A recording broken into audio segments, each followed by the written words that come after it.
Okay, in this session, I'm going to show you one other area that we have allowed a tremendous amount of flexibility, and that's in the area of dollars. As we all know that when you put together a bid, you submit the price, your customers, a majority of the time really want to negotiate those prices with you. So we came up with a real down and dirty, simple way of renegotiating the prices without having to go through all the numerous steps to come up with a new number. So let me go ahead and sign on. This session is called Contract Value Override. And it gives you the ability to override your bid dollars in a very simple, easy way to do this. I'm going into my test job. I'm going to go into the summary screen, and our bid based on our cost factor and our markup of 35%, we came out to a bid of $50,961.06 to the penny. Okay, so we want to, let's say the job has been negotiated to round off at $50,000 even. Now, there's a number of ways to approach this, but let me just take you through the paces very simply. We're going to do an F1 to return back to the opening maintenance screen. Then we want to go to the header, which is F2. That takes us back to the header when we first set up that bid. Now, in the header, we have function keys that we can navigate also. And one of the function keys in the header is called a lump sum. So we want to change our bid value to a lump sum value. So we're going to do an F2 to go to the lump sum screen. Now in the lump sum screen, what I've done is I assigned an even value for the flush doors. So I rounded off the flush doors at $20,000, and let me just key it in a second time. 20000 for 20,000 plus the 00 for the cents, and field exit. And don't forget to put in the double zeros for the cents. And I'm going to say the aluminum frames at $10,000. 10, 1, 2, 3, 1, 2, field exit. And then the hardware at 20,000.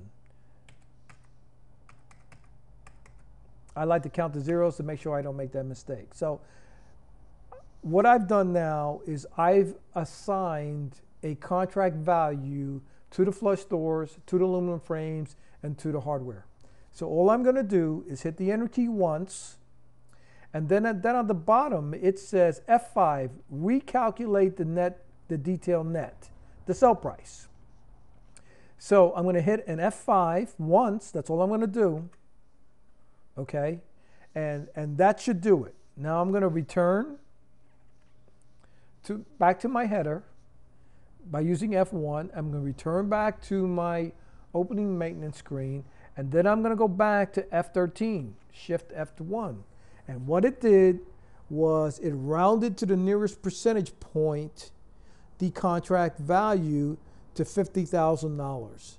Now, even though it's showing me $50,050, when we transfer our bid to job accounting, the contract value of $50,000 will appear.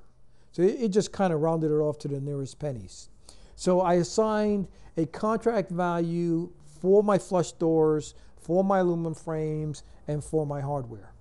Now, I can do it that way, or I can do it another way. I can go back to my header, and back to the lump sum, F2.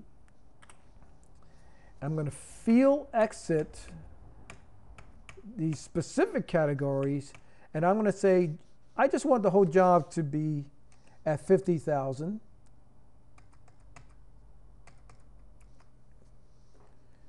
Hit the enter key once, hit F5 once, do it F1, F1 again, and F13, and it basically did the same thing. So you can override your bid to a specific value without going through all the steps that you would normally take to change it.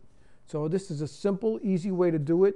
You can do it by the whole job, or you can do it by individual categories. If you want to front load a job and change the value of the aluminum frames to put all your profit in the frames and sell the hardware at cost, then it's an option you have on your own. If you are negotiating, if your customer calls you up and he wants to negotiate the job on the phone, great, this is a great feature. You don't have to pull the job file. You can just come into the summary screen. You'll see all your costs on the job, and you can make your adjustments to see what your profit margins are by category. And it gives you the flexibility to negotiate the job right there on the fly, quick and easy. This is a great tool. I love it. I use it all the time to see where I am dollar-wise. When I'm going in and I'm buying the job better, I'm always looking for ways to reduce my costs. It takes me 10 or 15 seconds, and I go in and I see what my revised GPs are. So this is a great tool. I highly recommend that you always look at your dollars on your bids and see where you are, and that way you can make a more educated decision when it comes to negotiating and closing work. So this concludes our session, and it also includes from point A to point Z on how to set up a bid, create the bid, go through all the steps that you need to do it, and then last but not least, to see what your bid value is. This ends the session.